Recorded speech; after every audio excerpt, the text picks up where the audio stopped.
రక్షించండి. నా కుటుంబాన్ని కాపాడుతారన్న మాట ఇవ్వండి బాబు.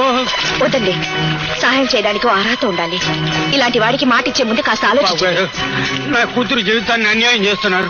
దాన్ని బతుకుని కాపాడుతారన్న మాట ఇవ్వండి బాబు, మాట ఇవ్వండి. ఏం జరిగింది నారాయణ? నేను చెబుతా బాబు. నా కొడుకు పెళ్లి జరుగుతుంటే మంటపంలోకి వచ్చి ఈ పెళ్లి జరగడానికి వీల్లేదు, నా కూతుర్ని నీ కొడుకు ఎప్పుడో పెళ్లి చేసుకున్నాడు అని గోవ చేస్తున్నాడు బాబు. గొడవ కదా బాబు. ఆ అబ్బాయి రహస్యంగా నా కూతురు మెల్లో తాళి కట్టాడు.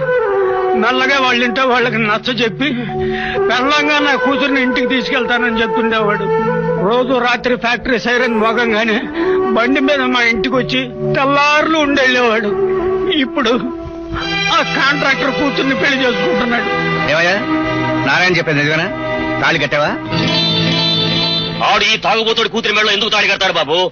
బాబు గారు, నేను అబద్ధాల కోరను కావచ్చు, తాగుమోతు ఎదవను కావచ్చు, కానీ పరాయి మగవాడు నా ఇంటికే వచ్చి నా కూతురుతో సరసమాడుతున్నాడని చెప్పుకునేంత నీచమైన తండ్రిని కాదు బాబు. వాడు మీ కుటుంబాన్ని భద్రం లాగాడు బాబు. వాడి సంగతి నాకు వదిలేయండి. ఆగండి. 100 నిజాలు చెప్పేవాడు ఒక అబద్ధం చెప్పినా నమ్ముతారు. 100 అబద్ధాలు చెప్పేవాడు ఒక నిజం చెప్పినా నమ్మరు. వీడి తప్పు ఒప్పు నిర్ణయించడానికి రేపు పొద్దున వరకు నాకు గడువు ఇవ్వండి.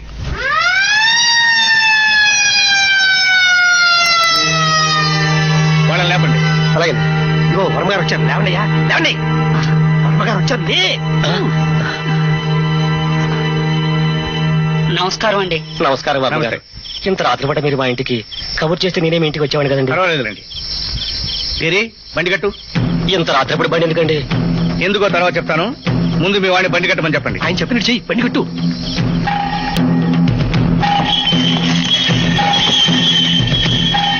ఇరి ఎద్దులను ఒకసారి వదిలించి పగ్గాలు వదిలేసి మెదలకుండా బండ్లో కూర్చో.